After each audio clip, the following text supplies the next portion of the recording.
Du coup, pourquoi est-ce que tu t'es lancé spécifiquement dans le freelance? Qu'est-ce que tu n'aimais pas forcément dans le salariat? Qu'est-ce que tu aimes dans le freelance? Et aussi, qu'est-ce que tu aimes dans le business? Et pourquoi est-ce que tu veux quitter le freelance et pour aller dans un business sur le long terme?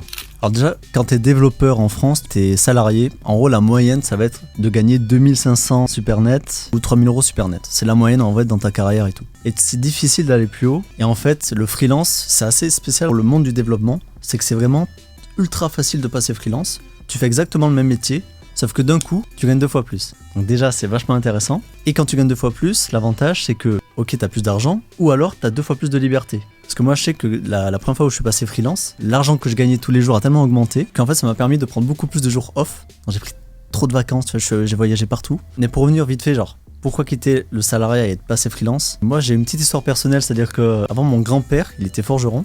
Il était employé. À l'âge de 30 ans, il est passé à son compte. Il est rentré dans un petit village. Et c'était le meilleur, en fait, mon grand-père, parce qu'il optimisait tout et tout. C'est comme ça qu'il a gagné pas mal d'argent aussi. Et ça m'a toujours inspiré, tu vois, son histoire de travailler dur et être à son compte.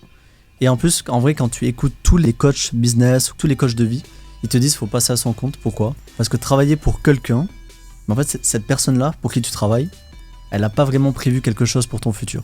Sauf que quand tu travailles pour toi, là, tu as vraiment le contrôle, en fait, de ce que tu fais dans ta vie. Donc c'est plus vraiment pour ça, c'est aussi l'aspect, voilà, liberté. Et je savais que je pouvais aller plus loin. Enfin ouais, c'est pour ça, tu vois, le salariat, si vraiment t'es ambitieux, faut forcément le quitter. Et pour la deuxième question, c'est en gros pourquoi passer du freelancing à l'entrepreneurial, accompagner des gens par exemple. Quand t'es salarié, on va dire t'es capé, maximum tu vas gagner 80K brut quand t'es en France.